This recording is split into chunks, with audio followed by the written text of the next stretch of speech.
ओम नमो भगवते वासुदेवाय. अधिक मासाला प्रारंभ झालेला आहे. गजाननाला वंदन करून, माता पित्याला वंदन करून आज मी गीतेच्या तुम्हाला 4थ्या अध्यायाचे सांगत आहे. सगळ्यांनी गीतेचा 4था अध्याय अधिक मासामध्ये श्रवण केल्याने लक्ष्मी माता त्यांचे घर धनधान्याने भरून देते. ओम नमो भगवते वासुदेवाय. यानंतर श्रीकृष्ण महाराज म्हणाले, हे अर्जुना, मी हा अविनाशी योग कल्पारंभी सूर्याला सांगितला आहे. सूर्याने तो आपला पुत्र मनूला सांगितला आणि मनूने आपला पुत्र राजा इक्ष्वाकुला सांगितला. अशा प्रकारे परंपरेने प्राप्त झालेला हा योग राजर्षींनी जाणला. परंतु हा योग बऱ्याच काळापासून पृथ्वी लोकात लुप्त झाला होता.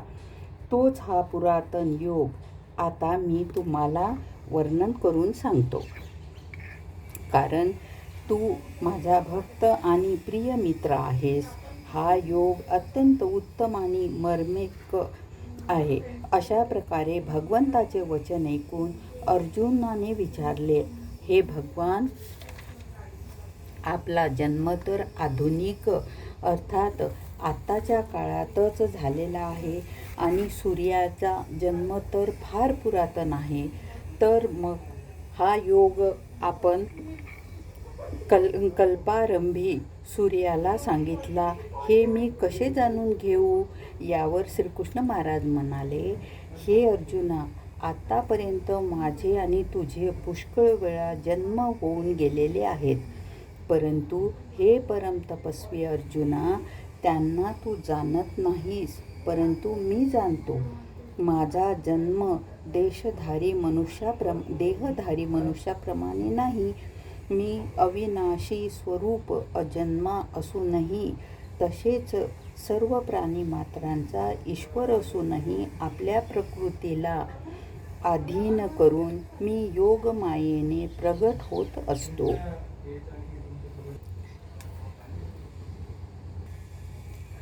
हे भारत, जेव्हा जेव्हा धर्माचा नाश होतो आणि अधर्म वाढीस लागतो, तेव्हा तेव्हा मी आपले स्वरूप धारण करतो, अर्थात प्रगट होतो.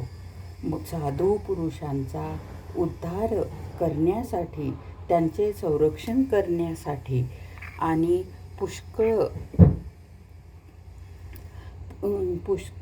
रक्षण करण्यासाठी आणि दुष्कृत्य करणाऱ्यांचा नाश करण्यासाठी आणि धर्माची स्थापना करण्यासाठी मी प्रत्येक युगामध्ये प्रगट होत असतो.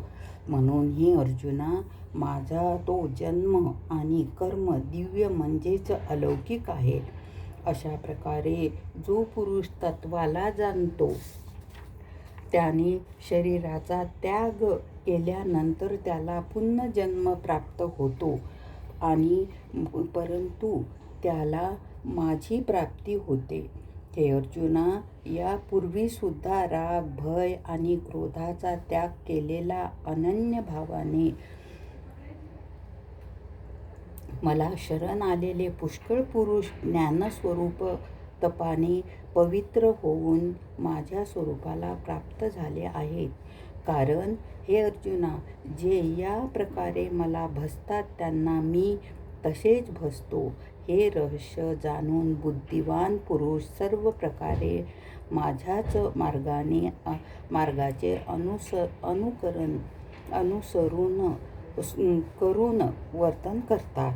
हे माझ्या तत्वाला जाणत नाही, ते या मनुष्यलोकी कर्माच्या फलाची इच्छा धरून देवाची पूजा करतात. मी त्यांना कर्मातून उत्पन्न झालेला सिद्धी ही त्यांना लवकरच प्राप्त होते, परंतु त्यांना माझी प्राप्ती होत नाही. म्हणून तू सर्व प्रकारे मलाच भज.